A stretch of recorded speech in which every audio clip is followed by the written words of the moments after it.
yang dibahas oleh para ulama tentang bagaimana hukum melafalkan niat, maka secara umum ada 3 pendapat. Ada yang mengatakan di mustahab, yaitu dianjurkan. Ini pendapat ulama Syafi'iyah, terutama ulama Syafi'iyah mutaakhirin. Mereka berkata melafalkan niat dianjurkan untuk mengkokohkan niat dalam hati, ya. Mengkokohkan niat dalam hati. Tetapi tidak perlu dikeras-keraskan, karena itu untuk diri kita sendiri. Kalau kita mengucap misalnya usolli, tidak usah keras-keras. Usolli fardhu zuhri. Karena tujuan antum bukan untuk kasih tahu tetangga. Tetangga juga sudah tahu ini sama-sama salat zuhur kita. Enggak usah dikasih tahu. Tetapi maksudnya untuk menguatkan isi hati, maka kita melafalkan dengan sir sholli fardhu zuhri untuk menguatkan isi hati kita. Ini pendapat banyak ulama Syafi'iyah. Yang kedua mengatakan bahwasanya ini adalah bid'ah dan dinukil oleh dari sebagian ulama. Insyaallah saya bahas di dalam buku saya Bekal Salat. Sebagian ulama mengatakan bid'ah, baik ulama mutaqaddimin, ulama terdahulu maupun mutaakhirin. Bid'ah kenapa? Karena Nabi SAW tidak pernah mengerjakan sama sekali. Terlalu banyak hadis tentang salat, ribuan hadis tentang salat. Tidak satu pun Nabi SAW mau salat mengucapkan usolli. Dalam salat apapun tidak ada. Salat fardu, salat jama', salat safar, salat sunnah. Kalau Nabi pernah mengucapkan sekali saja, di antara ribuan salatnya pasti ada yang menukilkan. Lebih daripada itu para sahabat yang mencontohi sunnah Nabi SAW dan mereka bermacam-macam modelnya. Ada sahabat yang maksudnya dekat dengan Nabi SAW. Ada sahabat yang merupakan Arab Badui yang tidak tinggal di kota, ya. Maka semua tidak ada di antara mereka yang tatkala mau salat mengucapkan apa? Usolli. Tidak ada. Seandainya kalau kita mengatakan kita kan tidak seperti sahabat, maka kita butuh menguatkan niat. Kita bilang di zaman Nabi juga ada Arab Badui yang baru masuk Islam. Arab Badui juga yang baru masuk, yang mungkin secara pendidikan mereka tidak seperti orang-orang sekarang secara pendidikan, karena mereka tinggal di Badui kemudian bekerja mengurus ternak atau mengurus kebun, ya. Mereka juga tidak diajarkan oleh Nabi untuk mengucapkan apa? Usolli, ya. Oleh karenanya tidak ada satu hadis pun yang menjelaskan Nabi pernah mengucapkan usolli. Jangankan hadis yang sahih, hadis yang dhaif pun tidak ada. Jangan hadis yang dhaif, hadis palsu saja tidak ada. Dari sini sebenarnya mengatakan bahwasanya mengucap usolli adalah hukumnya bid'ah, ya. Hukumnya bid'ah. Saya pernah mendengar jika kita solat tidak perlu niatnya diucapkan karena Rasulullah SAW tidak pernah mengajarkan atau tidak ada hadisnya. Lalu jika selama ini kita melafalkan niat solat, apakah termasuk bid'ah? Berdosa atau tidak? Ya, termasuk bid'ah. Tidak ada hadis dari Nabi SAW, tidak pula satu riwayat para sahabat melakukannya, tidak juga dari tabi'in, tidak juga dari imam yang 4. Silakan baca dalam buku-buku atau fatwa-fatwa imam yang 4, Abu Hanifah, Malik, Syafi'i dan Ahmad, tidak seorang pun mengajarkan ucapan niat atau merangkai ucapan niat. Usolli fardal maghrib thalatha raka'atin ma'muman atau adaan atau imaman lillahi ta'ala. Tidak ada. Masalah niat untuk sholat, Ustaz, kenapa ada yang bilang tidak usah melafadzkan usolli farda? Lalu niat apa yang dibaca ketika mau sholat?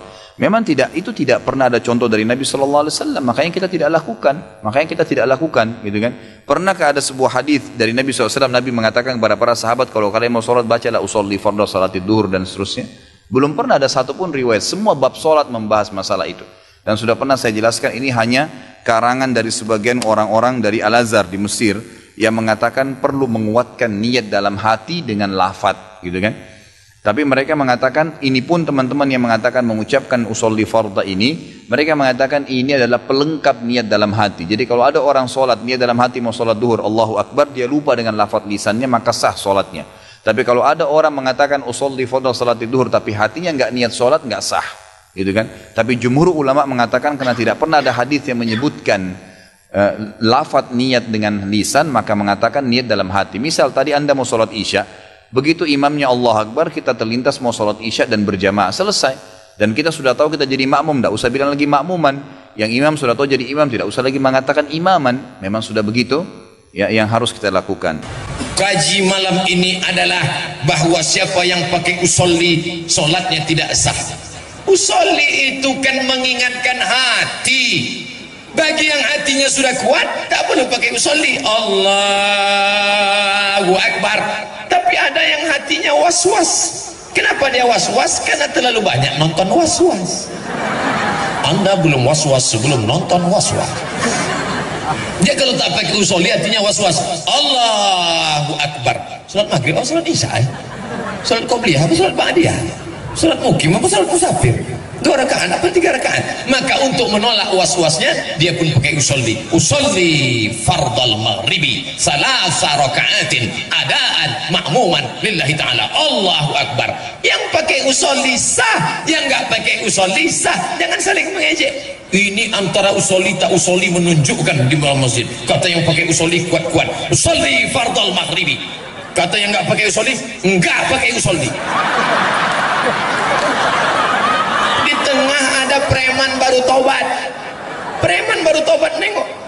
Kacau nih kata dia. Kami dulu sebelum ke masjid jamaah kami tak ada berkelahi begini. Kami memang tak ramai kata dia.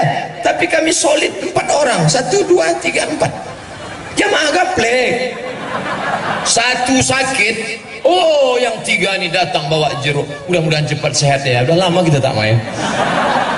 Ini jamaah solat kok berkelahi. Tak usah hiraukan. Yang pakai usolli sah, yang enggak pakai usolli sah. Kata mazhab Syafi'i pakai usolli itu mustahab, dianjurkan, menguatkan hati. Kata Maliki, Hanafi, Hambali pakai usolli itu bid'ah, illa kecuali lidaf'il waswasah, untuk menolak waswasah. Nanti ketika bertinju antara usolli tak pakai usolli mau bertinju, siapa yang mendamaikan?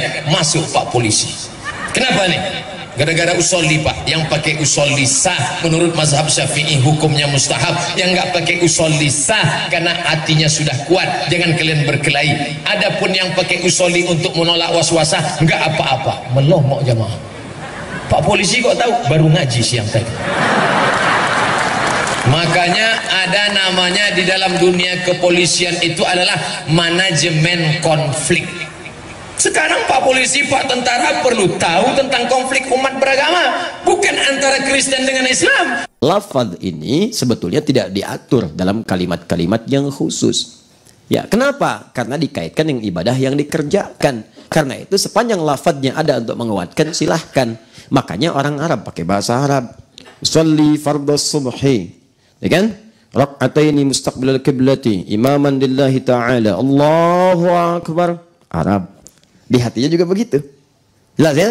Nah, tidak ada lafaz yang khusus. Jadi kalau Anda nanti yang misalnya berbeda pendapat dengan yang ini, mengatakan, itu kan lafaznya tidak ada dari Nabi. Emang nggak ada. Mau dicari sampai kiamat kurang 2 hari juga akan ketemu. Akan ketemu. Karena lafaz ini dibantu menguatkan niat. Apa itu dihadirkan sesuai dengan kondisinya. Apa yang di hati itu yang dikeluarkan. Bahkan kalau Anda ingin ucapkan dalam bahasa Indonesia pun sah. Karena belum masuk sholat. Melafalkan niat dalam sholat. Apakah bid'ah? Baca usolli bid'ah apa enggak? Jadi Salafi Wahabi memang senang membid'ahkan dan menyesatkan amalan orang lain, termasuk melafalkan niat dalam sholat yang dianjurkan oleh banyak ulama mazhab 4. Karena mazhab Syafi'i sepakat melafalkan niat dalam sholat. Mazhab lain ada dari semua mazhab yang mendukung usolli di dalam sholat. Dalam mazhab Syafi'i melafalkan niat dalam sholat hukumnya sunnah. Hal ini berdasarkan ijtihad dan pengamalan Imam Syafi'i radhiyallahu an sendiri yang disepakati oleh murid-murid beliau. Di mana ini? Diriwayatkannya di dalam kitab Al-Mu'jam. Dalam Al-Mu'jam karangan Imam Ibnul Muqri Al-Asbihani, beliau wafat tahun 381.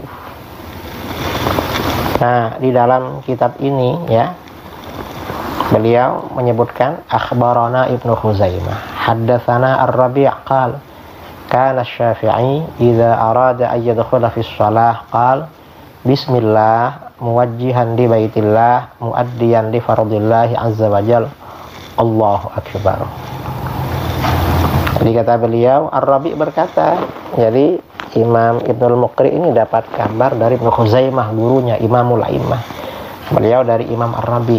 Ar-Rabi berkata, apabila Asy-Syafi'i hendak masuk di dalam sholat, mau takbir, maka beliau berkata dengan nama Allah. Baca basmalah dulu. Basmalahnya keras lagi. Lalu muwajjihan di baitillah, menghadap ke baitullah. Kemudian muaddiyan di fardillah azza wajal, menunaikan fardu dari Allah azza wajal. Allahu akbar. Baru takbir. Nah, ini artinya apa? Bahwa melafalkan niat di dalam sholat ini memang dari Imam Asy-Syafi'i. Kemudian disepakati oleh murid-muridnya Ashabus Syafi'i. Lalu kemudian mengapa berkembang menjadi usolli fardhu zuhri misalnya, atau usolli fardhu asri arba raka'atin mustaqbilal qiblati adaan imaman atau makmuman lillahi ta'ala. Mengapa berkembang seperti itu? Itu namanya teori ilmu fikih. Jadi oleh murid-muridnya Ashabus Syafi'i dikembangkan sesuai dengan ilmu fikih. Kalau ingin tahu, ya belajar ilmu fikih, belajar usul fikih, belajar kaidah fikih, dan perlu belajar agak lama. Kalau nggak belajar ya sedikit-sedikit bid'ah, dan nggak boleh membid'ahkan ini, karena Imam Syafi'i ini ulama salaf. Kata Imam At-Tahawiyah dalam Al-Aqidah At-Tahawiyah, wa ulama'us salaf minas sabiqin wa man ba'dahum minat tabi'in ahlil khairi wal athar wa ahlil fiqhi wal nazar la yuzkaruna illa bil jamil wa man dzakarahum bisu fa huwa ala ghairis sabil. Ini dalam Al-Aqidah Tuhawiyah. Ulama salaf dari kalangan terdahulu dan sesudahnya, dan ulama sesudah mereka dari generasi tabi'in, yaitu ahli kebaikan dan athar, serta ahli fikih dan nazar atau pemikiran, tidak boleh disebut kecuali dengan sebutan yang baik. Nggak boleh dibilang Imam Syafi'i bid'ah, Imam Syafi'i, nggak boleh, karena ulama salaf dan disepakati oleh ulama. Maka barang siapa yang menyebut mereka dengan buruk, berarti ia tidak mengikuti jalan yang lurus.